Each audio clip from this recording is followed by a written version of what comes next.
Un saludo a todos los fieles seguidores del canal Parresía. Vamos a trabajar el día de hoy un tema con relación a la conformación de las corrientes filosóficas contemporáneas. Concretamente hablaremos de la fenomenología. Este primer tema dentro de la filosofía contemporánea tiene un asidero inicial en la filosofía de Edmund Husserl. En concreto nos interesa determinar aquello que Husserl tiene en mente cuando sostiene que la fenomenología es la actitud intelectual específicamente filosófica, así la define él. Entre 1900 y 1901, Husserl publica sus célebres investigaciones lógicas, cuyo tema central es lo que él denomina fenomenología y teoría del conocimiento. Esa fenomenología es entendida, según Husserl, allí como un análisis descriptivo de vivencias intencionales. Esta teoría del conocimiento conduce a encontrarnos en la conciencia con algo que es el contenido real de esta, las vivencias intencionales. Nos encontramos, por ejemplo, con la representación del dios Júpiter, ¿sí? Un ejemplo recurrente en su trabajo. Este contenido de la conciencia, que son las vivencias, puede ser el objeto de un análisis, de un examen que se ocupa no del dios Júpiter en concreto, sino de la representación que en la conciencia hay de este. Siendo la ciencia un asunto clave dentro de la dialéctica de la fenomenología.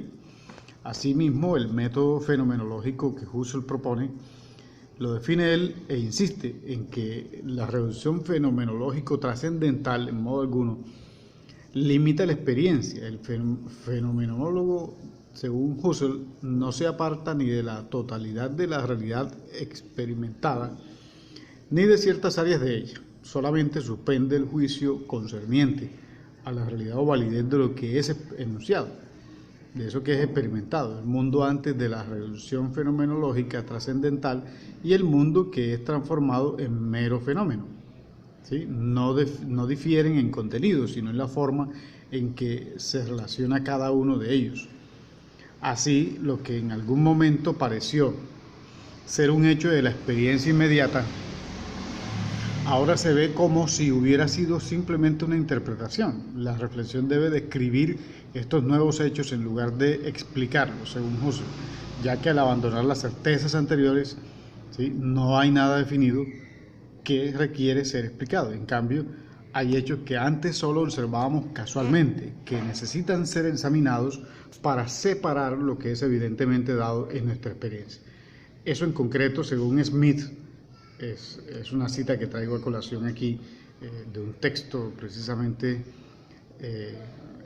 publicado recientemente sobre esto, donde Husserl plantea el fenómeno como una parte constitutiva de la experiencia actual, donde naturalmente la cuestión se vuelve bastante compleja, dado que hoy los hechos son sujetos o son objetos más bien de interpretación, de acuerdo con lo planteado por Paul Ricoeur. Entonces vamos a entender que la filosofía de una u otra manera está implicada directamente con la interpretación, como un modo de intervención directamente de aquello que se considera como realidad.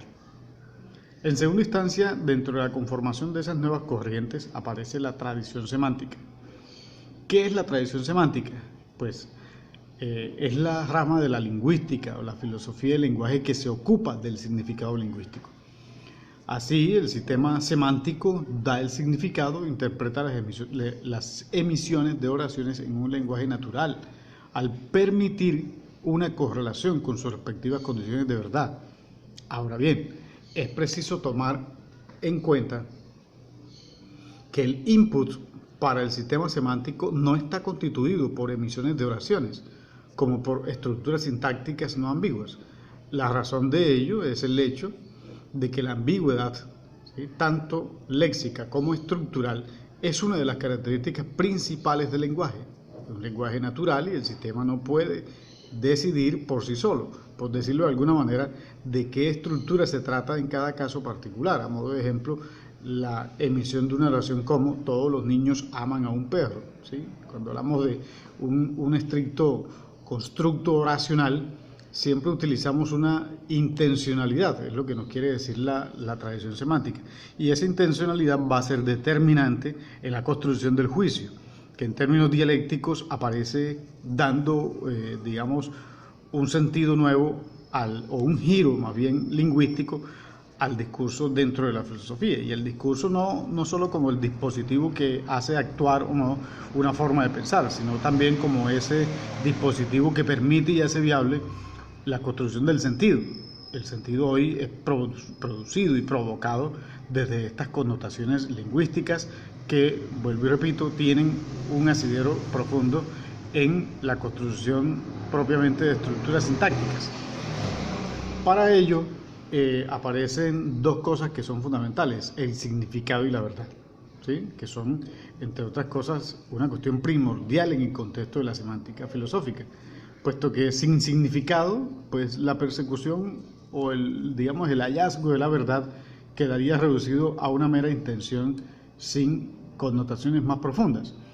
Y la verdad es quien precisamente otorga ese sentido de profundidad y lógica precisamente a lo que se deviene como búsqueda de significados.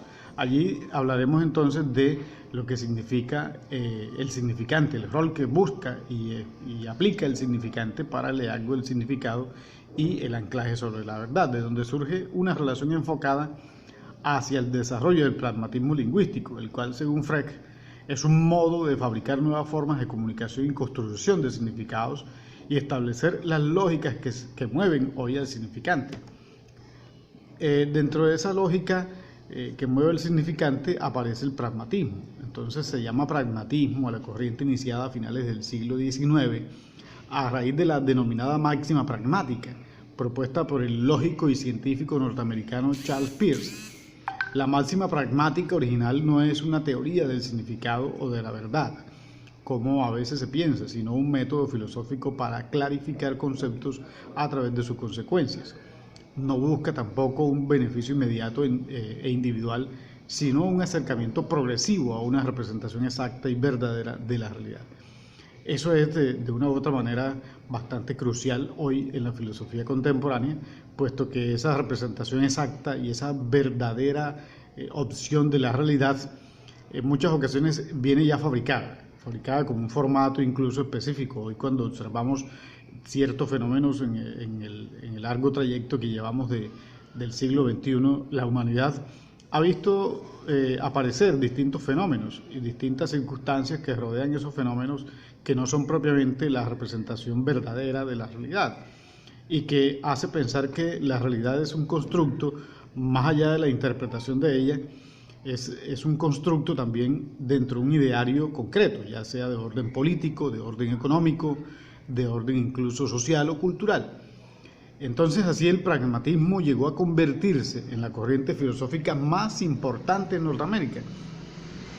Durante el último tercio del siglo XIX y el primero del XX, llegó a incluir diversas formulaciones del significado y de la verdad, aunque, como el mismo William James afirmaba, el pragmatismo puede ser un nuevo nombre para viejas maneras de pensar.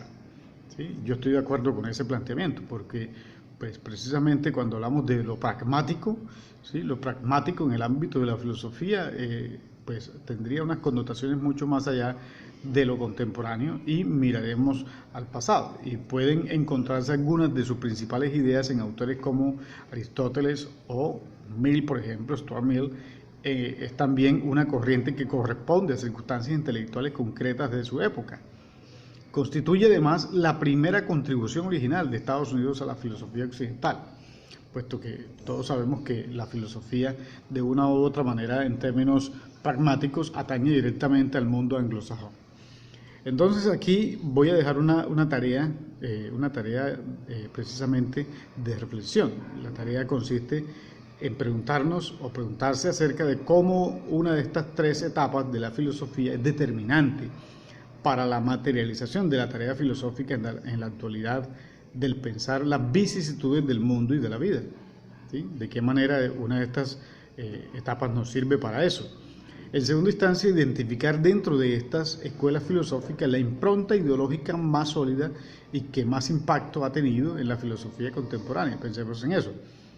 Y a partir de esas dos premisas o dos ideas, pues desarrollar nuestra forma de entender el discurso filosófico. Dejamos hasta aquí y que tengan todos un feliz día.